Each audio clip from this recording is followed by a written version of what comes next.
welcome to today's episode of The Square. I'm really excited to be able to share a live Square forum episode that we recorded, and I'm here with Cory Dear, who's the studio design director, Eric Schick, who's the CEO of Ceed, and Chris Griffin, who is the president and co-founder of Hover Energy. Thank you guys so much for being here. Awesome. Thank you. Thank you. So a lot of what we're going to be talking about today has to do with relationships, specifically with how healthy systems grow.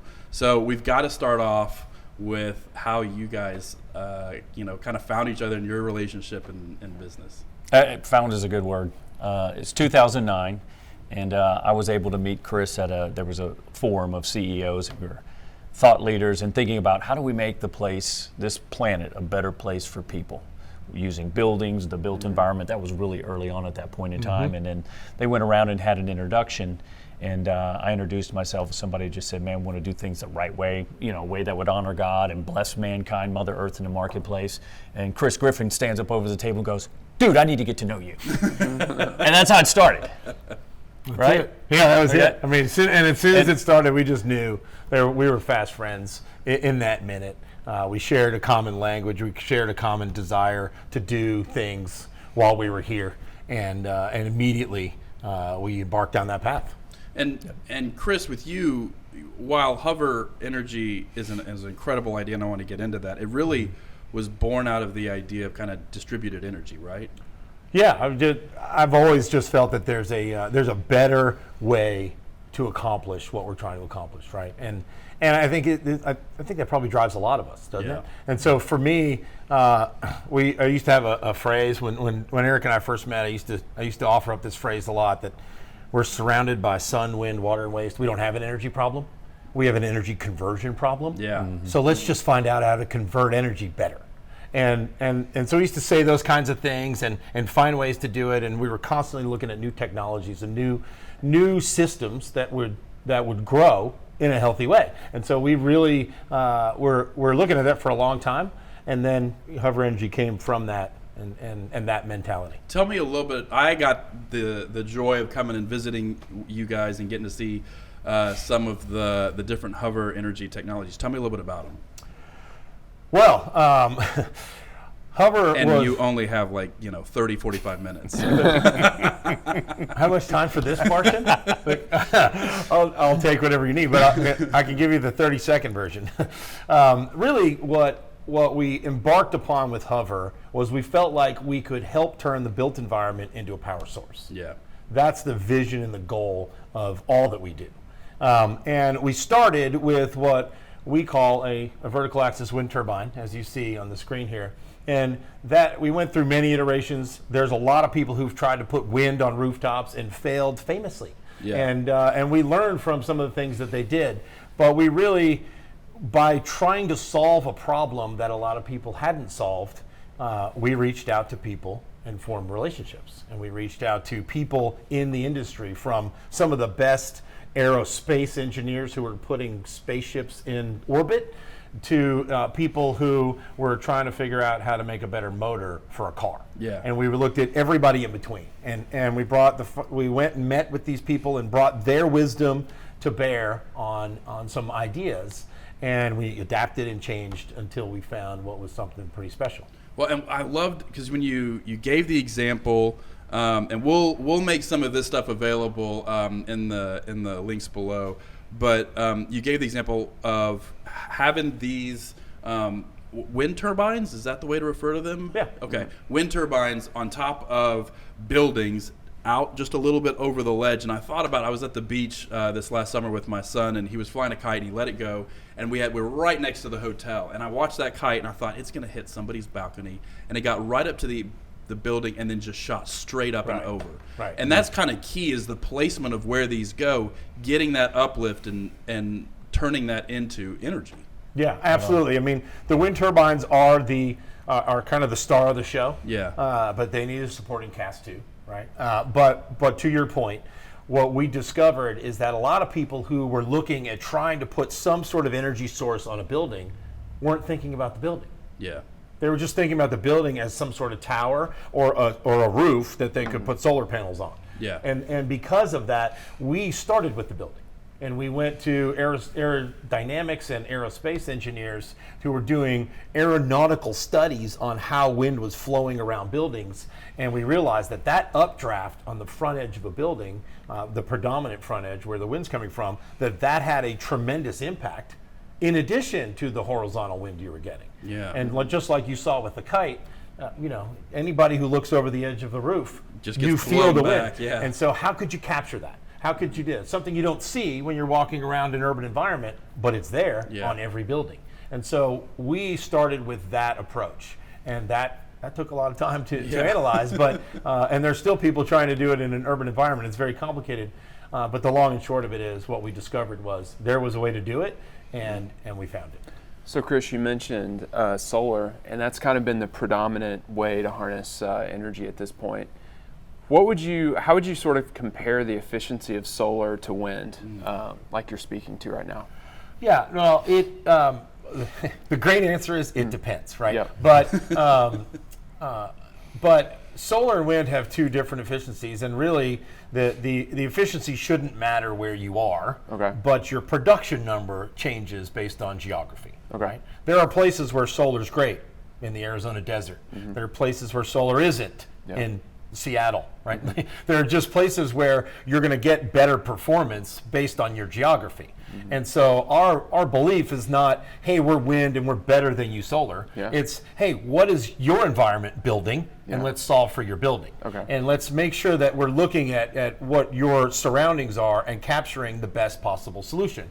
So the direct answer to your question is we can get an efficiency that is more than double solar easily. But that doesn't mean we're going to get more performance unless you're in the right location, unless you install it properly, unless you're working with the building to make sure that what you're doing is solving the problem, not just putting a product in place and hoping it works. Right? There's more to it. So yes, it's a big difference, and solar still is not that efficient. There are other solar, bifacial solar. There's concentrated solar. There's a lot of even thermal solar that are much more efficient than PV, but they're more expensive, and they are not always the right answer either. So it really is a little bit more of a customized solution and a customized approach. And Hover's ultimate solution is that we're installing wind-powered microgrids. Which sounds like something everybody's doing, but there is nobody doing it. And the reason it's an interesting comment, because wind power microgrids, you're like, I know wind power, I know microgrids, I've heard those two words, but they're not put together because people aren't using wind power in a microgrid environment. They're using it on the macro grid. And so for us, we want to partner with solar. We look at their system is very helpful, and in the middle of the day when the sun's really going, that's a great time to generate some solar. Doesn't mean it's any more efficient than it was the day before, but it doesn't mean you should ignore it either. It might be a good answer to help your building. Well, and one of the things, and I don't know if you mentioned it, but one of the things that makes this so efficient is the fact that it's a maglev, right? Like there's practically no friction whatsoever. Yeah, I mean, maybe our favorite aspect of the wind turbine, if anyone's ever been to a wind farm, or if you've ever been to even some of the smaller wind turbines that you find, they're just loud. Right. And most of that is the gearbox, the gear system, and what have you. On all of our installations, the unit is nearly silent. In fact, the installation where we're installed right next to an air conditioner. At one point, we were filming a little video, and we had to stop because the air conditioner was interrupting us. Right, and so part of that is the maglev, but part of that is what we call laminar airflow, and that means that wind is flowing through the turbine, and it is not creating a vibration. It's not creating any turbulence, and that took a lot of time to discover and to really design. So blade shapes, the angles, the funny looking thing that you see here, the way these look like an airplane wing on one side but not on the other, and the shroud that we put around the thing that's spinning, which is called the rotor, those pieces are all designed very carefully to achieve that laminar airflow, which means it spins without vibration or wobble, and that allows it to spin silently. But yes, what you're looking at there is really the world's first ever magnetically levitated, magnetically powered wind turbine. And it took a long time to get there, but a lot of fun to do. All right, so Eric, tell me a little bit about Ceed and Eden Green.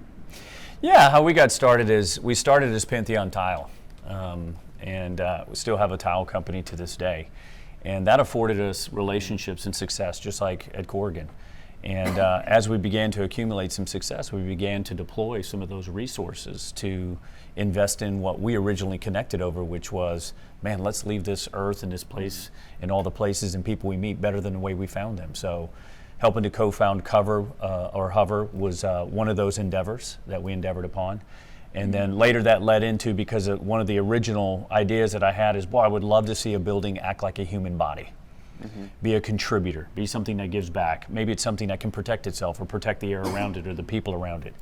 And then later that goes into food production, and I look at two of the biggest endeavors we've spent our time on is energy, Hover, these magnetically levitated turbines and the turbines that we're building now, and Eden Green, being part of a co-founder of Eden Green, which is vertical agricultural production, which both are energy, right? One is energy for the body and one is energy for the building. And that was our endeavor, and that flared into a new zeal and a new mission called Ceed, which is consumables, energy, environment, and design. And when you take those four things and we use integrated distribution technologies like Hover Energy or Eden Green, whatever it may be, we're going to make the world a better place. We're going to talk about things for the future too that will integrate into that voice. So we're really an integrator of those things and a relational builder. And that's one thing I was always impressed with Chris, is he put the relationship first. When we work with teams, we put the relationship first. Yeah. Whatever we're building, providing, or talking about, how does that relate to, and that's Ceed's real mission, how does what we do relate to the space, relate to the need that the architect, the designer, the owner, the user, the pedestrian need? How does it relate to that? How does it relate fiscally to the market? And one thing I loved about Chris too and Hover is that we're not in competition with anyone. This is not a race to revenue. If sun is great, or hydrogen and storage and all these different things, let's all come together. And in fact, they've built a mechanism to help everything come together. That's right. So that Ceed's role is really kind of a synthesis. I love carbon, I love hydrogen, oxygen, and nitrogen, but when you put them all together, it's tasty, right? Yeah. And so that's the mission, really. So with some of these pictures that we're seeing, it's pretty impressive. Is there anything you can't grow? If it's a tree, if it's a bush, if it's a root, we can't grow it in that system. But what that system did basically is optimize synthesis. So there's ways to grow those things, but not in that system. But we can grow so many things. There's so much you can grow. It's awesome. Eric, one thing I was wanting to ask you is, could you describe the format of Eden Green, the way that they do the vertical farming? So what we're typically used to seeing is these trays that, you have the LED lights that are moving up and down. And then the way that you guys have it structured is a little bit different. Could you speak to that, and then also speak to how automated is this, and are there employees working in there, and just talk a little bit more about that? So hydroponics has been around for a long time. And what you're seeing today is the introduction of a lot of artificial light into hydroponics. And what was different about what we found from the two brothers, Eugene and Jacques, in South Africa, is we were using the best light in the world, which is full spectrum, which is sunlight. And so we were able to, two things, reduce the amount of energy we were using to grow a product, to grow agriculture, but we're also able to amplify the amount of production. And so when you look at production and what you can grow per square foot, we're about 240x regular farming per square foot. And we're using a whole lot less energy. We're using about 2% of the water open land farming would use. And the health of the product, because there's two things, it's not just how we can grow it, but how are we taking care of the space that the plant grows in. And so there was something we started a long time ago, the ecosystem inside, the Eden ecosystem, of bringing in food safety and making that really a top notch. That was something we really, really focused on, because it's going to go in a human body. So while bodies are working in that space, and we do, there's about 20 people that work in the farm. And automation is going to be key. If we had touchless production, how cool would that be from a food safety perspective, And so that's something that's on the forefront as well. Great. Cory, are you seeing, I know that there's been a big push for LEED and for WELL and for, being aware of your footprint and sustainability. Are you seeing opportunities to plug things like this in? Well, when you think about maybe it's a big company that's building a headquarters and they're chasing that EUI, racing towards net zero, and that actually brings up another question for you, Chris, and your annoyance with net zero. But maybe we can get into that later. But anyways, to do that, over the years, most people have been looking to solar to get that done. Mm-hmm. And one of the issues is you run out of square footage and you run out of acreage fairly quickly if you don't have enough of that. So you may have to do some of that off-site, and that goes into one of your other annoyances as well.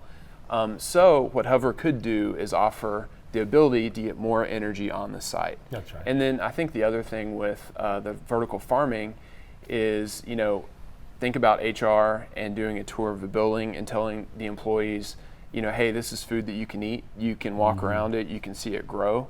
And I think that actually having that ability to take that food and consume it, during the regular day could be really powerful. So, Huge. Yep. Yeah. You had a term that has stuck with me when we came and visited you a couple weeks ago called greenwashing. And it was the first time I'd heard it.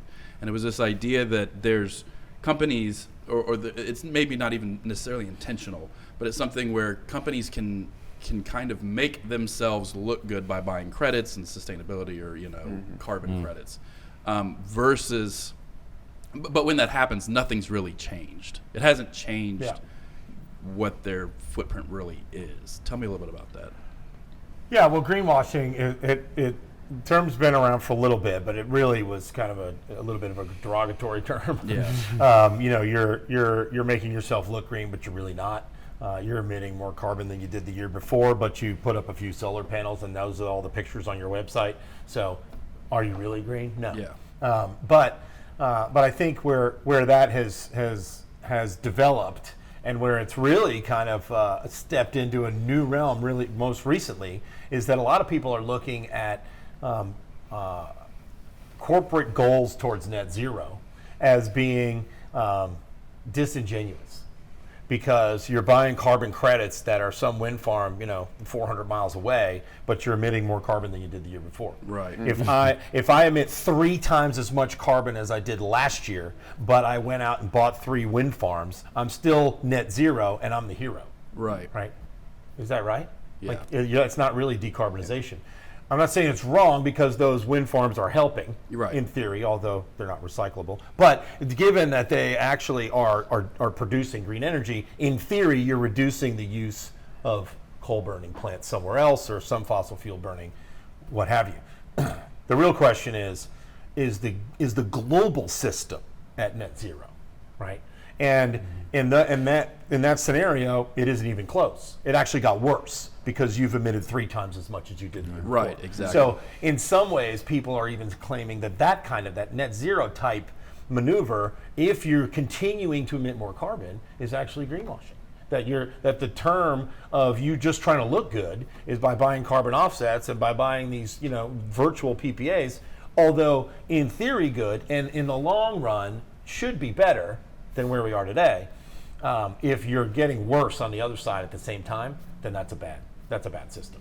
So, moving back towards the idea of relationships, I mean, obviously, you guys have a great relationship, but this is really meant to be, looking at some of the relationships of how these technologies come together to make a real difference, not just a greenwashed difference, right? That's right. Yeah. And how do you see that now, and how do you see that moving forward? Go ahead. I think some of the incentives are misaligned. Now, that's a political issue, and whatever it may be. Sure. We're paid to produce carbon dioxide and other ground level ozones, by the way, that I think are something we need to talk about before carbon dioxide, or NOx and SOx and things like that. But until those things happen, right now we're trying to push into areas where could we tell a carbon capture story, because we're taking. I love the idea of a data center. Let's take the carbon out of a natural gas turbine and let's feed it into the system. We're feeding our plants gas, oxygen, and CO2. There's a real story there. Sure. Of maybe not capture, but conversion, where it literally becomes part of that plant. And I think those are the things that are so interesting that we need to begin to discover and talk about. The other thing would be, and they're kind of future discussions, but catalyzing the air that comes through our turbine, right? That relationship. we deal with wind, right? It's air is one of the most important. Sometimes I give a speech and I'll go out and I'll say, what is the most important thing we can't live without? Water. And I'm like, wrong. Yeah. It's air. If we turn the air off, we got a problem. You're going to go right? way quicker than water. Yeah, right. And wind is air in motion, right? So as we capture that and it goes through our system, what can we do to not only convert that into energy, but to help rid of ground level ozones? And those are real things that we're going to be able to talk about and deploy because it's happening now. We just need to integrate those sciences together. Yeah. So is there a missing piece? Meaning, we've got kind of this ecosystem of technologies. We've got people like Cory and clients that want to see those become a reality and put them into practical use. What's the missing piece? I would argue that the missing piece is it's a cultural shift, right? We've been right. doing business the same way for a really long time, and the innovation is really becoming rapid these days. You could argue that Silicon Valley started a lot of this tech innovation, and that there's a lot of truth there. But if the rest of the system doesn't come along line, it's not just that we can all connect through Wi-Fi and therefore we're all connected. But what that should tell all of us is that if we're all connected, then we all better work a little better together. Yeah. Maybe we should be playing better together rather than yelling at each other, right? And that's part of what we're trying to do. Is that we don't want to just have a cool wind turbine. We want to make sure that the wind and the solar work together to put more power into a building. So we had to design a whole other product that we call the IEMS, which allows you to do both. And by the way, I'm lead AP. The most lead points you can get is for on-site energy generation. And because solar is inefficient, you couldn't get that many points. You can get 40 or 50 points for solar, for a hover wind turbine because you get 4 or 5x what you can get from solar. That takes you from lead to lead platinum, right? That's a big jump. So if your corporate goal is to get there and you're saying, I should focus on on-site energy. Well, now the on-site energy, though, should be looking at the way we approach it is our system will work better in year 2. Why? Because it's going to learn from your building. And it's going to learn how to interface with your building and how you use power throughout the year and how your building operates. And so maybe everybody shows up at exactly the same time. So we're going to store a little more power for that moment. Maybe we can load shift a little bit and we can send more back to the grid. And this year was one way, but next year we're going to do a little bit better. And so when was the last time you purchased an asset that accreted in value from year to year? Never. Maybe there's some good real estate, but your cars go down in value every day. You can't buy clothes and it gets better the next day. Not an equipment. Right. And I'm not. I've gotten a little better with age, but not much. So I'm not going up in value. So I think what's happening is that we're starting to see ways that you can look at how systems interface with vertical farming, with energy, with a building system. How does all this operate? And then, hey, let's not stop at the building envelope and the building footprint, but what are we doing in the community around us? Do they need food? Do they need power? That's right. And how does this building become a contributor to the community around me? Right. Do you think that those kinds of things go towards building the trust that relationship can kind of ferment in and become something that's really solid? Absolutely. One other thing that I would say too, I would assert is that the economics has been a missing link. It's great that we can do these things. It's really wonderful, but is it economically viable? Does it need subsidies to live on? These kinds of things. So I think, and then the other thing is just the bravado of the creationists, the people who, I call the architect and design community. That's a group of people who have the creative ability to manifest these things, right? I know a brave girl named Sam who's been out looking at both things and going, she wouldn't have to be the director of Hugo, would she? But anyway, that kind of bravado and being able to see that and going, okay, it all fits now because we didn't just bring something that's socially desirable, it's economically viable. Yeah. And to Chris's point, I think is the biggest is, okay, now what are we going to do once we have that and it is economically viable? Yeah. How do we share that with people? And I think that's the biggest thing we need to be doing, talking about treating each other better in this world, is sharing some of the stuff that you get when you come up with these great ideas. Well, and to that point, we've encountered a lot of parties. We've been working with some great people at JLL and people at CBRE.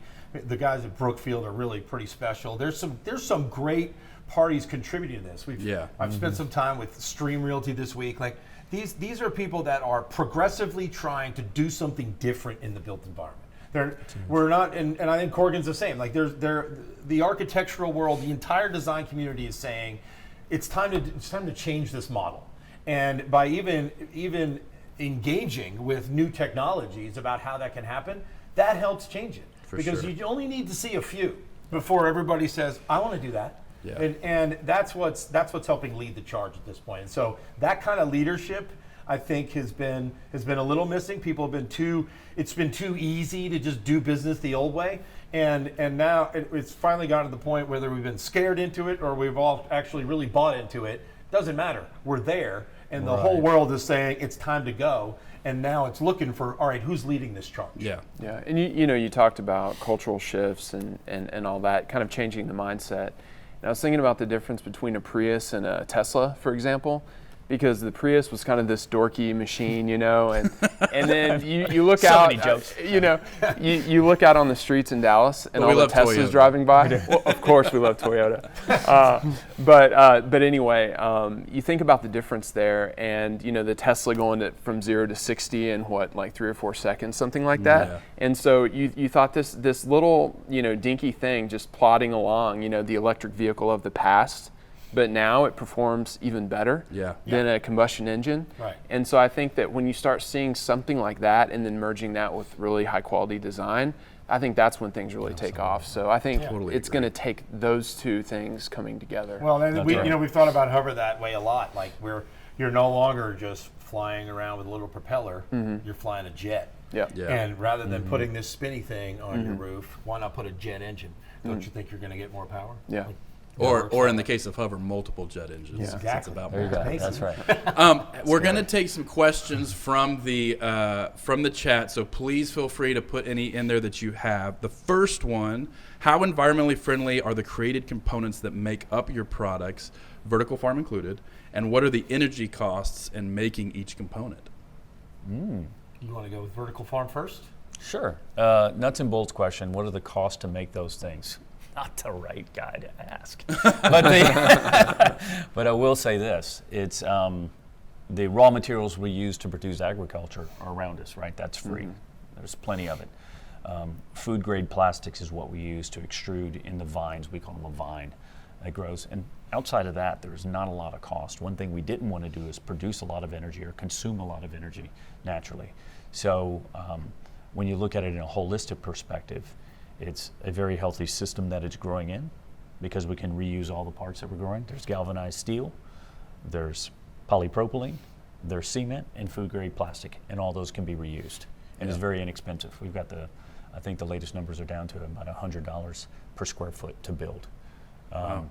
And so everything else from there is organic and is going to come from the earth and return to the earth or go through us before it gets to the earth. We won't go in detail about that part, but it's pretty irreducibly complex in that regard. Yeah. And for hover, for our turbines, I'm not going to give you our pricing model at the moment, but I will give you the environmental prices that we got. So. For the model, you have to contact Chris specifically. That's right. And I need to hear about your project first. So, but I can tell you that it's 100% recyclable, all of them, but the carbon price, so the price that you would pay for the environment, is 50.2 grams per kilowatt hour. So if that's a measurement you're looking for, hopefully that helps. Okay.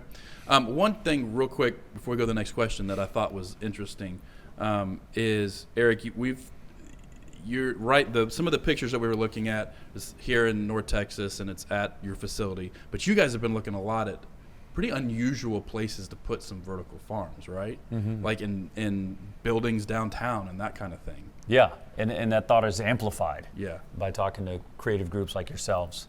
And we've thought about it a long time ago, whether it's on rooftops or it's integrating it into structures, it's putting in containers, shipping overseas, integrating into military facilities, right? There's really endless opportunity because wherever it's food consumed in enough density, there's going to be a good place. We'll find a place for it if there's not, for sure.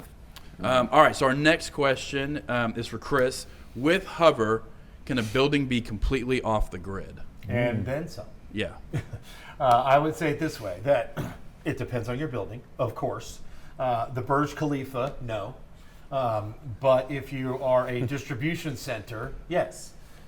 There are a couple of different distribution centers we've modeled for some big name box stores. Won't go named at the moment, but we were putting 250 to 300% of the power on the building, and that was just with the wind turbines. That's crazy. Had we added solar, we could have gotten to even more. And so the question becomes, well, what do you do if you're 300% of the power? What do you do with the extra 200%?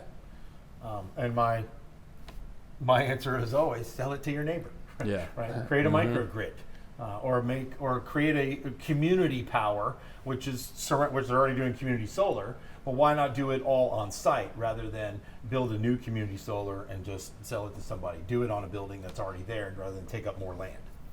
One of the biggest challenges with renewables seems to be energy storage. Can you talk a little bit about some of the challenges with storage and advancements being made? Yes, I can. Ooh, I can talk a lot. A long time. Yeah. One of my favorite topics, but we'll keep it short. So. The simple answer is this. If you have better renewable energy production, you need less storage. Number one. The sun doesn't always shine and the wind doesn't always blow.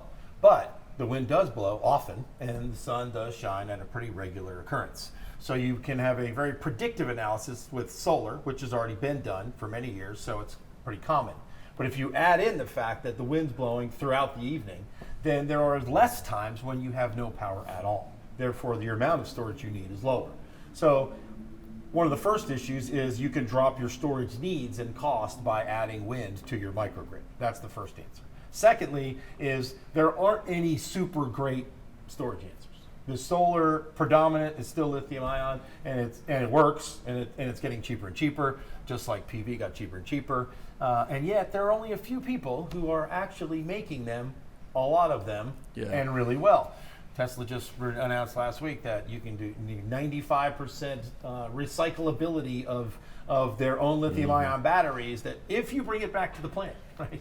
So that's awesome. So which is great if you bring it back to their plant. Make sure you do that. Yeah.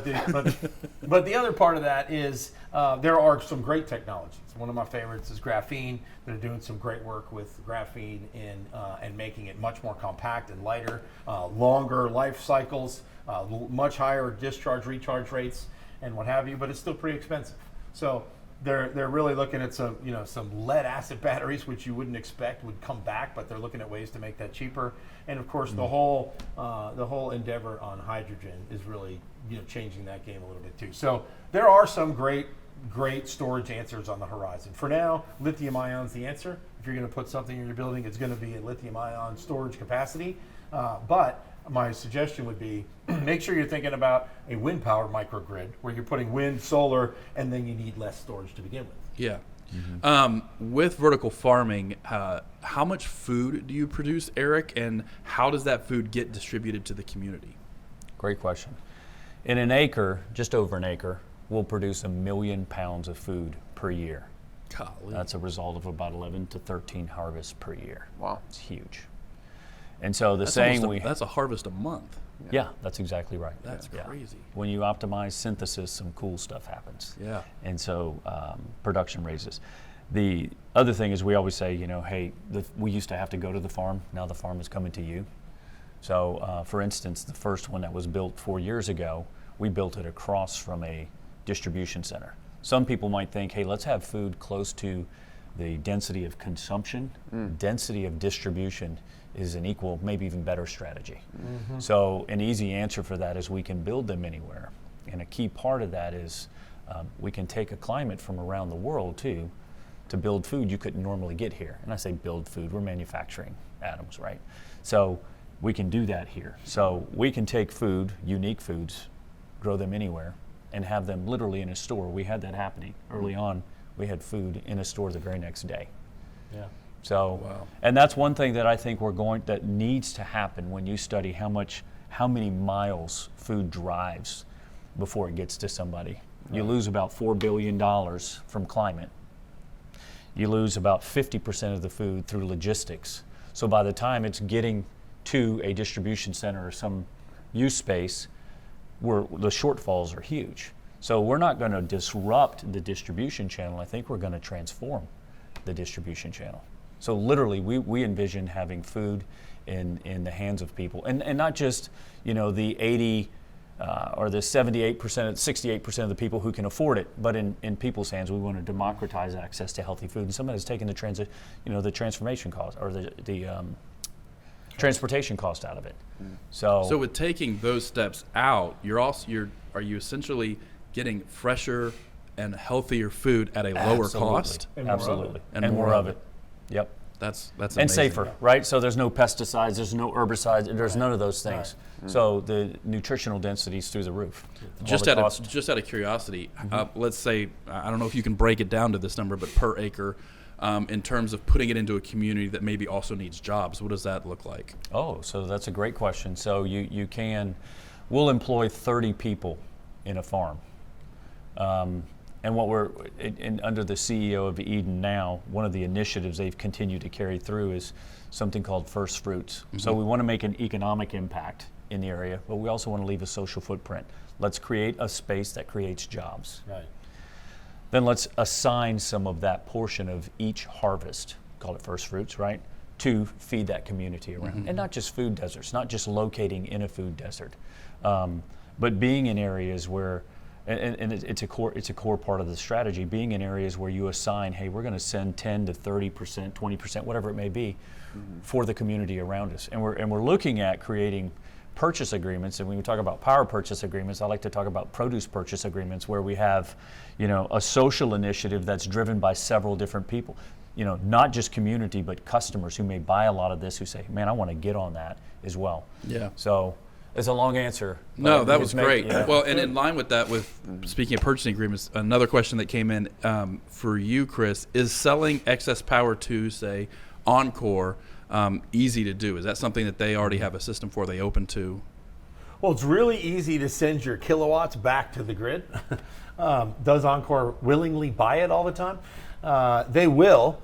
They just won't pay you a lot for it. Yeah. Right? The way you typically structure a net metering agreement like that is they will pay you the cost similar to the price of what their cost of supply is, but they're not paying you for transmission.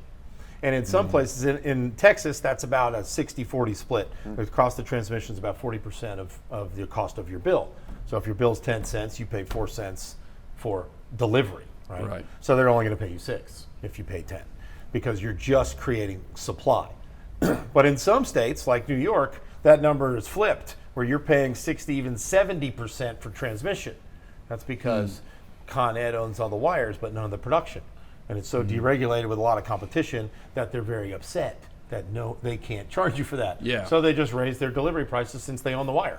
And so, yes, you can sell it back. Oftentimes, it's not the most economical thing to do. And in Texas, you can.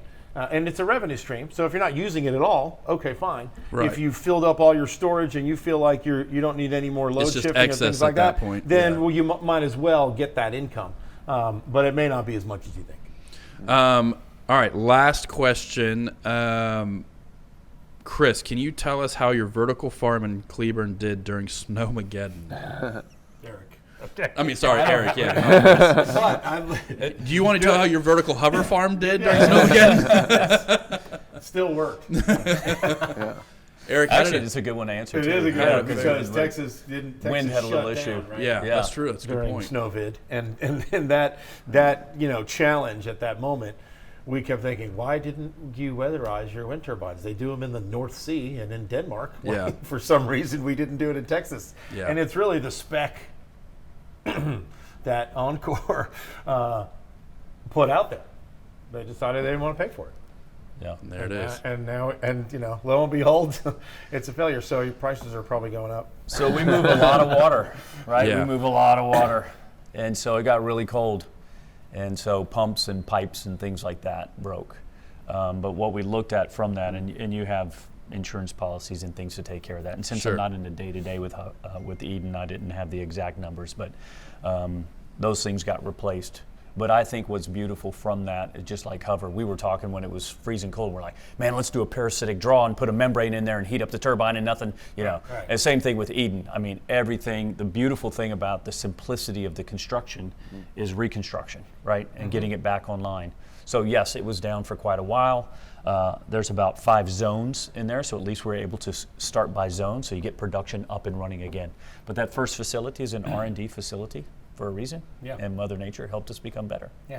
So, And can I question. add something to that? Please. Because I think where you even the idea of what happened during Snowmageddon, when a system gets shocked like that, right? It puts pressure on the pressure points that we're not ready for, right? And I think that's one of the things that we're really trying to address here is how do you make sure that all these systems work together so that those things don't happen? And how do you build the system such that it acts like an ecosystem? Yeah. Such that the building works together with the power, works together with the food, works together with the community, works together with transportation, works together with light. All of these things are happening in a more symbiotic way. Yeah. Such that you're not struggling in those moments. That maybe you adapt in those moments, just like nature does. Yeah. But maybe you don't stress out. Right, and that's really the hope that we're trying to bring to these systems. Like there is a way to do this well, where I'm not fighting the guy next to me in order to make sure I get the better deal and the better dollar for the building, but we're going to work together to do the right thing for the building because for 20 years that's a better answer. Right, and that's the same thing I think that the system here in Texas experienced. We made some exceptions. We made some decisions based on pricing that cost us. And sometimes that's not a smart move. And now I'm not saying we should all pay more. That's clearly not because our systems are cheaper. Yeah. But the point is that shouldn't be the focus. We should be focused on, when you focus on the entire system, different types of costs come in. If you're in California and you have rolling brownouts, you know what a different cost looks like. You know that you have to put on your diesel burning generator in the basement for 2 days because there's a rolling brownout, and suddenly you're paying $3 a kilowatt hour instead of 12 cents. Like that totally messes up your entire system that you just put in on your new solar on the roof. Yeah. Like so you may, if that happens and you're not getting enough power from the grid and you have to flip that switch in the basement and turn that thing on, you've thrown all your projections out the window. Just like we throw all our projections out the window when Snowmageddon happened. So that I think the question alone brings up a big issue that we're trying to attack a little bit differently, and that is let's not just go after one thing. Let's think about how all these things interact together and the relationships between them. And when you really focus on the relationships between them all, you can act more like a natural system. Right. And then you can adapt to the problems in a much more versatile way. All right, I have one other question that they've put in bold letters, so I think that they wanted to answer. But it's in the similar vein. Are organizations like the Texas Public Policy Foundation hindering wind power in Texas, and how big a hindrance is that if they are? I think you have to look at what Texas has already done. Texas by itself is like the 3rd largest country of installed wind power in the world. So whether they were or not, it's not working. Yeah. Right. So maybe they are today. I couldn't effectively say I'm not. But I will say that Texas has a massive installed wind power category. And to be clear, there were a few wind turbines that didn't work. Those are the ones you saw in the news back then. Right. And as much as I don't like traditional wind because they're not recyclable, they're inefficient, and we think our product's better, that I still am grateful for what wind has done and opened the door for us to be charging down this path. That was the Prius before the Tesla. That's exactly right. And okay, I'll be compared to Tesla. But my kids have more names than a letter. But I will say that the challenges there were not as prevalent as I think our public belief is. Like, oh my gosh, wind turbines don't work when there's ice out. It's just not true. They work all over the world in the ice. They were in isolated instances here that we can address fairly easily. So wind power is not necessarily the only answer for Texas, nor is solar. The fact is they're all a good answer, but they should be regionally specific. They should be in a relationship with each other. And they should be working That's together. right. You know, good. Yep. Well, we've got a couple more questions. We'll try to answer those in text later. The last one I'm going to leave with, you started off talking about how we don't have an energy problem. We have an energy conversion problem. Right. So what's next? Are you looking at tackling water, waste, something else after wind and food? Well, I like to think from Hover's perspective, we're really trying to tackle the power issue, right? And the built environment and how the built environment works. We really believe that there are a lot of advances to make. I think the area that I mentioned about our system learning over time, that kind of AI infused energy system where you really start to learn how things are working together, that can be really powerful in terms of continuing to shave power consumption as well as power production. But I also believe that the built environment today uses about 30% of the power on this planet. And if we can drop that and take the excess that we're creating from those buildings and push that into the other areas around it, the residential areas around it, and maybe even help power transportation in some ways, as the whole transportation grid electrifies, that power's got to come from somewhere. Yeah. Why not have it come from your building? And so that kind of circular dynamic where systems are starting to work together is an area that has tremendous growth. Tremendous growth. You're already seeing it on a very, very small footprint with a few people putting, EV charging stations outside their building. Well, what if you charged all the buses that went through Dallas? Yeah. What if you charged, all of at the airports, you were charging all of the airports when planes are taking off? There's so many different ways where we could tackle systems and begin to change the way they work together rather than have them all working in isolation and us have to tackle them one at a time. Eric? I could go on for a long time. But we're only like 15 minutes I know. But one thing I would say is that I love this new term, biophilia. It's no wonder we're a bunch of biophiliacs. I read a book. We started in a garden, for Pete's sake. Right. That's what this book says. And but I love the term because it's drawing our attention to the things that are most important. Is about sustaining life. And I think we're moving from an ownership mentality to a stewardship mentality. And when I think of the things that go into our body that come from our planet, air, water, and food are so important. Energy is key because it touches all of those areas. Our soil is sick, right? The air is sick. And people say, man, the earth is in trouble. We're in trouble. When we're all gone, she's going to be fine. Yeah. And it won't take that long, by the way. So there are things that we're looking at in terms of water production. The best water production method comes from evaporation, condensation, and precipitation. And that can be done from condensation from HVAC. We could draw water out of the air. I spent some time looking at a technology in Israel that was amazing, taking water out of the air. And it's clean because it goes through that filtration process. And if you want to do some extra things, UV PCO is pretty good, ultraviolet photocatalytic oxidation. And that's the second thing is you take a mineral that God made and you put that on the blades or the interior parts of a hover turbine or on the outside of a greenhouse or on the skin of a building, which we've done. We've done it about 12 years ago for free, putting on the outside of facades. And we'd coat that. So ground level ozones that come in contact with the turbine, with the farm, or with the facade, it breaks apart. There's a electrostatic emission. We break that molecule apart. We separate nitrogen and oxide, sulfur and dioxides.